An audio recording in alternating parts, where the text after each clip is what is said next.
Andrew Breitbart, the owner of Big Hollywood, is a friend of mine. So I've interviewed Andrew on many an occasion, and so we kind of run in some similar journalistic circles. So I have no idea how I found you. I just know I found you. I have no idea how I found you at all. I forgot. I don't even know. Did I think it's pretty cool. Or did you find me? I forgot.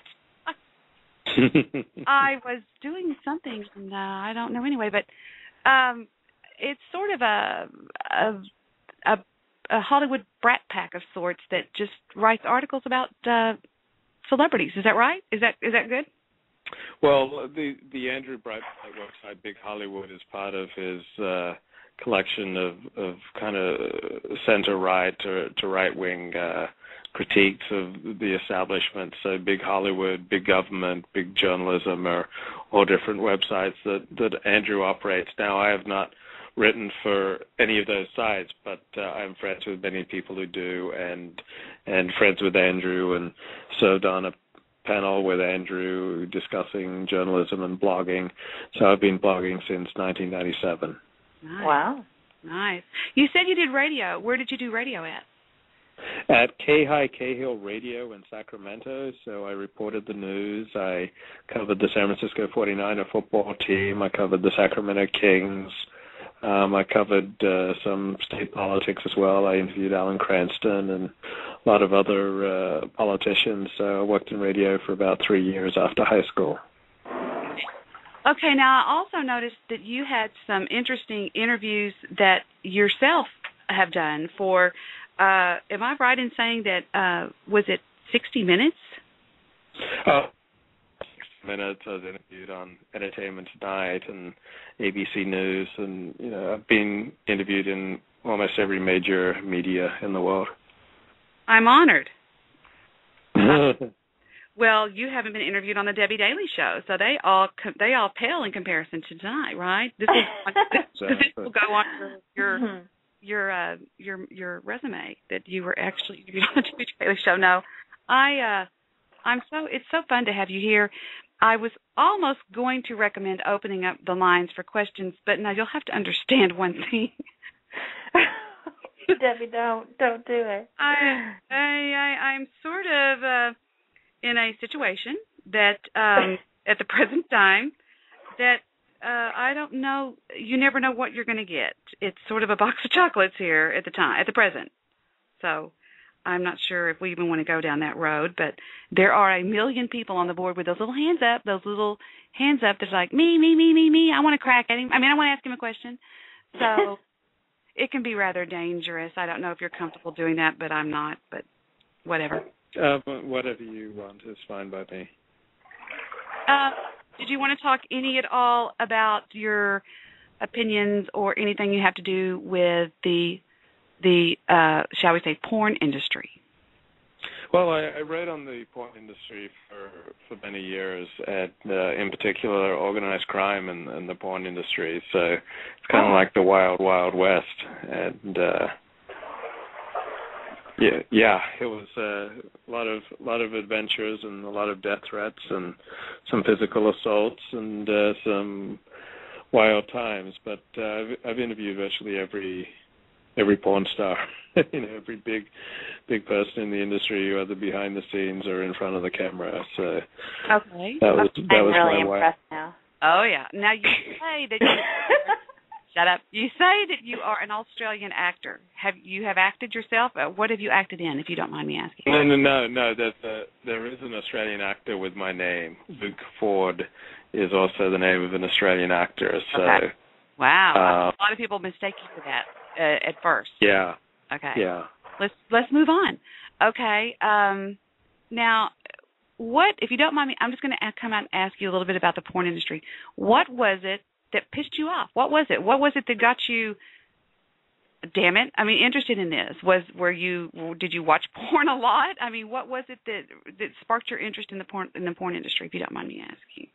Well, I was a man, so I think most men have some interest in it. And but the main impetus is that I wanted to publish a book, and so I would think of different topics, and then I'd go to bookstores and look to see if the topic had been done. and nobody had written a book on the history of sex in film for like 20 years. So I thought, wow, this is an opportunity. It's an obvious topic. You know, a lot of people will be interested in this. I'm going to go write a book on the history of sex in film. And as I did that, I uncovered all these amazing stories about the porn industry, and I started putting them on a website. And then I started getting thousands of readers a day. And I thought, wow, I can make my living just writing about the sex industry. And that's better than working a regular job. And this way I don't have a boss and I can write what I like. So I kind of fell into regular blogging about the porn industry and organized crime and you know, other industries related. And I did that on and off from about 1997 to 2007. Have you met Larry Flint? Oh, yeah, many times. Does he love you? No, I was named Hustler Magazine's Asshole of the Month. I was wondering, have you been in Hustler? Well, that's an honor. And if so, what were you put in Hustler? Were you also in an outhouse with your grandmother, sir? No, they pictured my face coming out of a donkey's behind. Oh. Lovely. What so, yeah, did they garner such honor? Well, they didn't like my writing about the industry, so I was not a favorite person with the industry establishment. Have you wrote about Mr. Flint himself? Oh, yes. I think he goes beyond pornography. I think he is just, he goes to a level of what I consider disgusting. Disturbing is a good word. Disgusting, good. Yes, I do believe that. And, it's hard not to be disturbed by Larry Flint, much of his life and much of his work and his publications and, you know, his net contribution to society. All right, let's move one step over to the right if we're looking at Mexico. What about Hef still? What do you think about Hef? How Mr. Hefman? Yeah, Hugh Hefner, a playboy. Well, again, it's a sordid life, so you know, I don't accept just, you know, this First Amendment hero portrait of Hugh Hefner. So it's been many years since I've written about him, so I'm kind of blanking on specifics, but it's certainly a tawdry life, and he's a pornographer. So don't make him out more than what he is. He is a pornographer, always, you know, was a pornographer. And there's no honor in being a pornographer. Like, even if you can get a court case to the Supreme Court, as in Larry Flint's case, or you can sell a magazine that, you know, sells 8 million copies an issue, and you can get prestigious writers to write for your magazine, you're still somebody who traffics in, you know, the exposed flesh of naive young women. So I'm not saying it's, you know, a horrible, horrible thing, but it's you know, there's no honor. I'll say it. I found one thing that you said to be absolutely, in my opinion, amazing. You said, and I'm not quoting you, but I'm getting close to it. You said that it's amazing that most, female porn actors quit after the first shoot because of utter disgrace and embarrassment. Why is that? Why do you say that? Wow. Well, that was just that was you, right? That's what I came to learn. That was a quote I think I said on 60 Minutes, something to that effect. That you know, not only is the average porn career very short, but really when you look at it, you know, most quit after just one scene because it was just so contrary to female nature. Like, we've kind of propagandized a lot of people that porn is cool, just like at various times we've kind of portrayed heroin as cool and cocaine as cool.